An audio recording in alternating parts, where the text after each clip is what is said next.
Hey guys, welcome back to another video lesson. We're still talking about polynomials.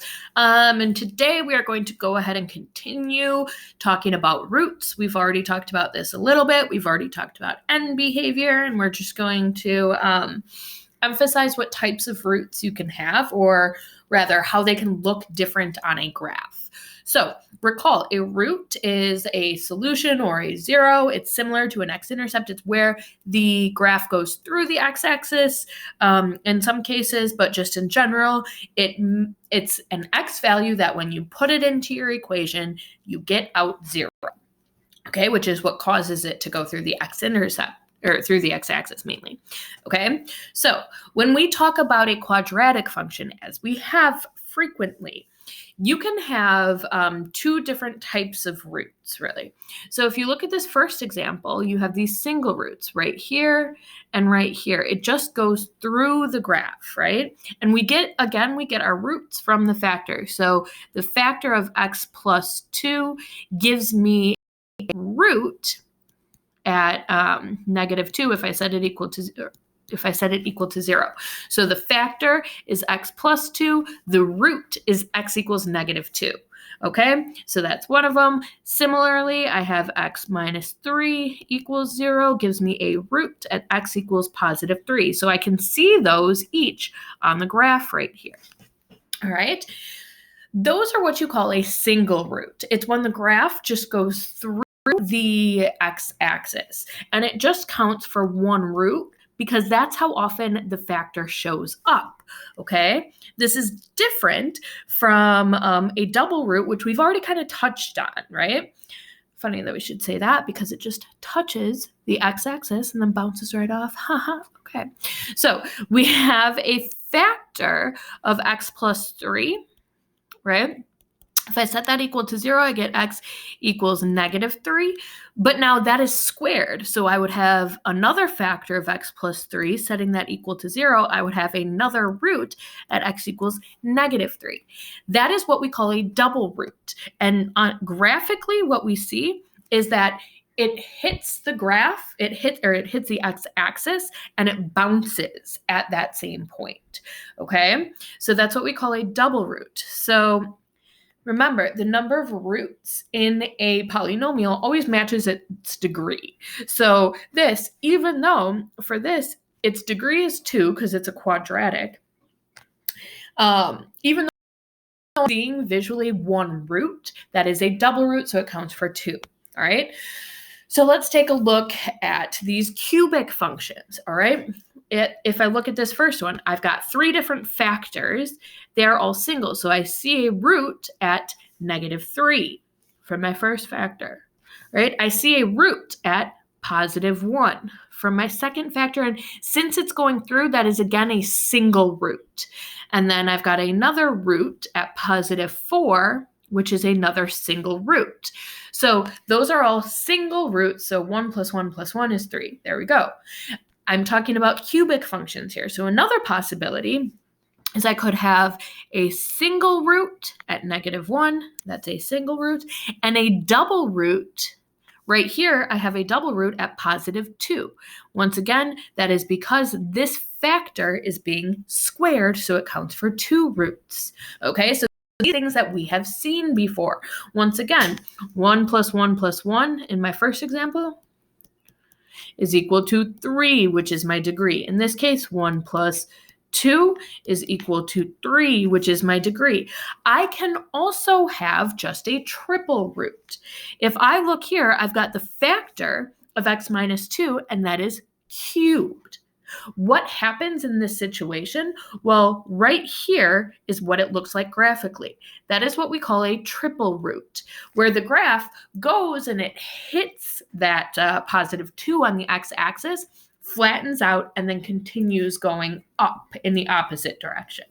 So if we look at this, okay, those are 3 possible options. This is just, oh, what happened here? Oh, there it is. Okay, so that's just our option there. So next, if I look at this, if I'm just given a graph, you can visually see these things. I can give you an example of what this may look like, or of what I can give you an example of a possible equation for this polynomial just based on the roots, okay? I know I have roots, my roots at, let's see here, right here. I've got a root at x equals -3, which is a single root. I have a root right here at x equals -1, and that is a triple root because my graph is going through, it kind of flattens out, and then it continues up. So that's what I call a triple root. And then another root that I have, right? I'm looking at just the x-axis. I have another root at x is equal to 2, which, since that bounces, it is a double root. Okay, so then if I take these three values right here that I just found, right? I've got a single root, a triple root, and a double root. If I take 1 plus 3 plus 2, that gives me 6. 6 is the degree of my polynomial, okay? Which should make sense. I know that this is an even degree polynomial because both of the ends are going the same direction. Both of them are going up. Quick review of end behavior. All right, so next, let's take a look at this. So once again, we've got some examples that we're going to work through, and we are just going to look at these and kind of see from the equation, where can I see my roots? And then I'll use the graph to double check. So for this one, I take my first factor, which is just x. X equals 0. That gives me one of my roots. That is a single root because it's by itself. I also have right here, x minus 2. X minus 2 equals 0 would give me a root at x equals 2, which is also a single root. And then I have my third factor of x plus 2 equals 0, which would give me a factor. Let me see, I'm going to write this off to the side so I don't run out of room. I have x plus 2 equals 0, which would give me another root at x equals -2, which is another single root. Since that factor only shows up once, I can confirm this in my graph. Here I've got a single root, another single root at 0, and another single root at +2. So I have 3 single roots. So 1 plus 1 plus 1 is equal to 3, which is my degree. My end behavior. Well, automatically, I know, since my degree is 3, I know that my end behavior is odd. I can confirm that in my graph because it is going up on one side and it is going down on the other. And I know that my A value is going to be positive specifically because this right side of the graph is going up. That is what indicates to me that this is this polynomial has a positive leading coefficient. All right, let's try some more examples here.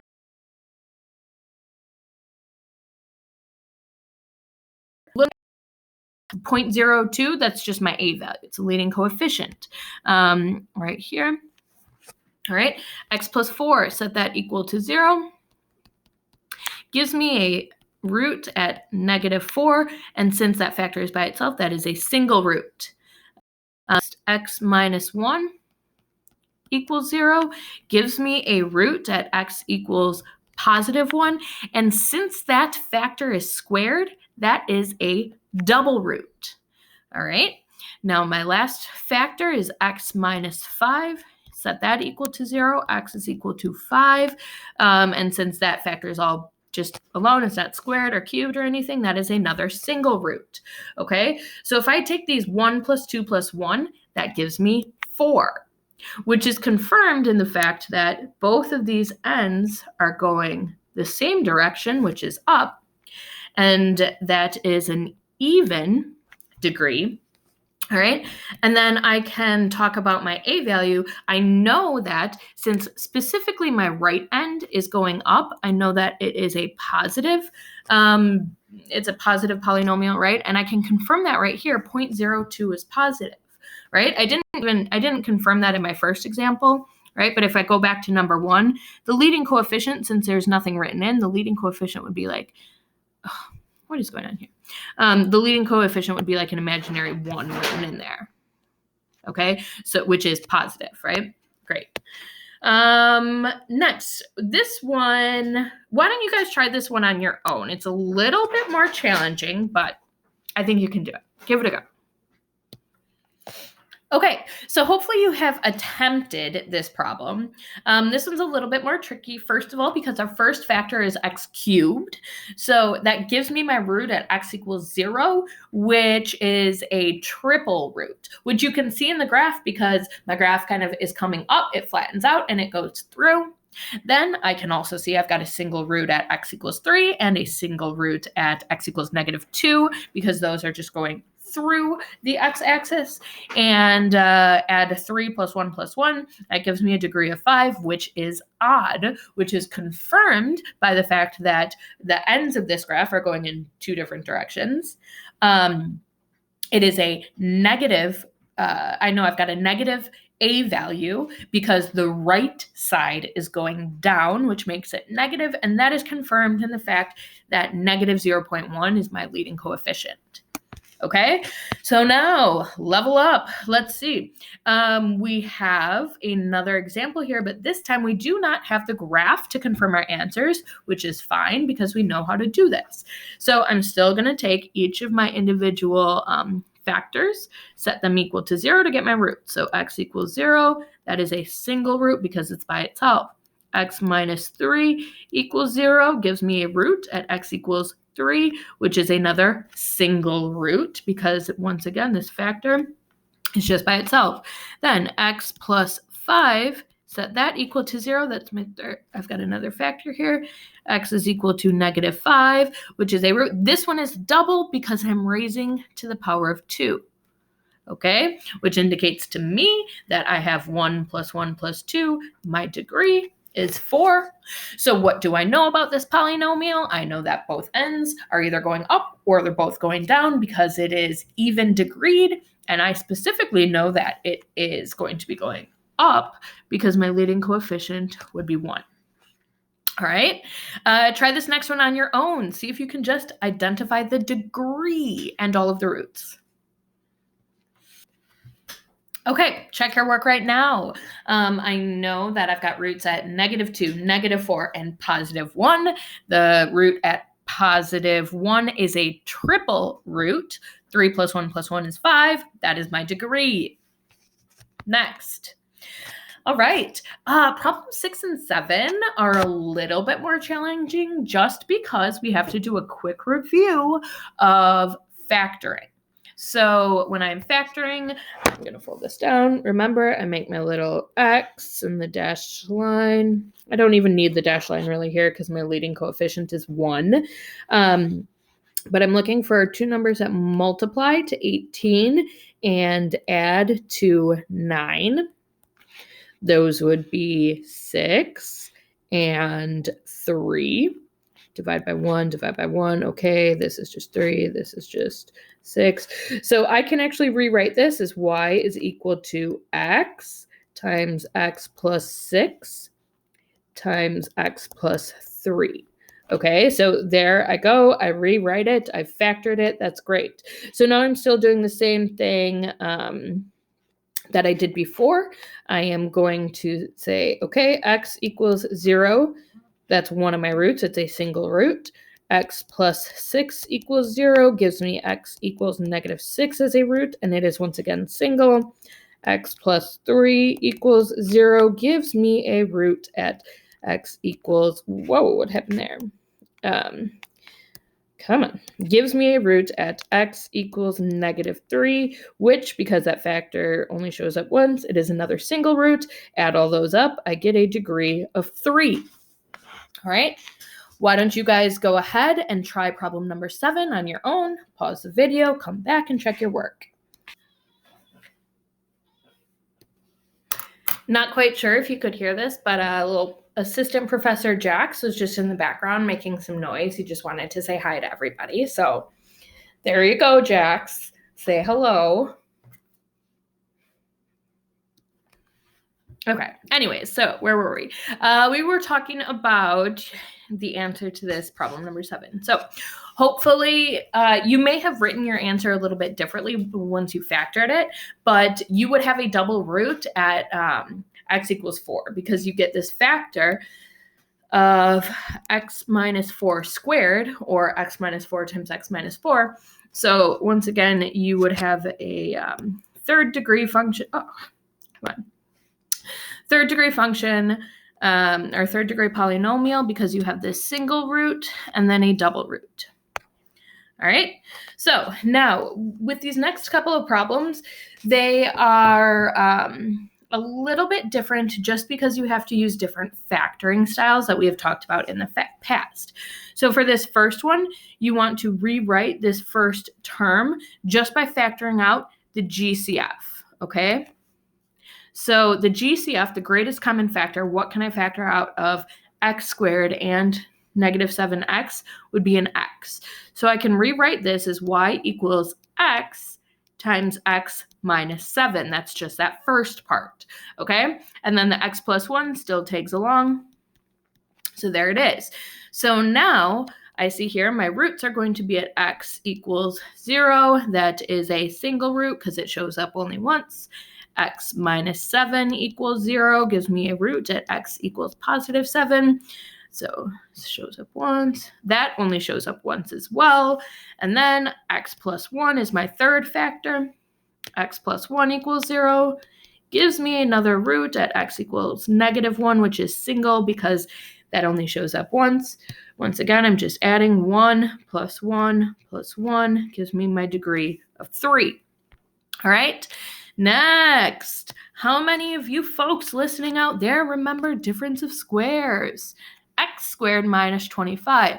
X squared is a perfect square, 25 is a perfect square, and you are subtracting, which makes it a difference. So this one I can factor by saying y equals, let me see here, I'm going to set up my two binomials. What is the square root of x squared? It's just x, that goes in the first blank. What's the square root of 25? Is 5. That goes in the second blank. One of them is going to be a plus. One of them is going to be minus. There we go. Now, identifying my factors, I've got x plus 5 equals 0,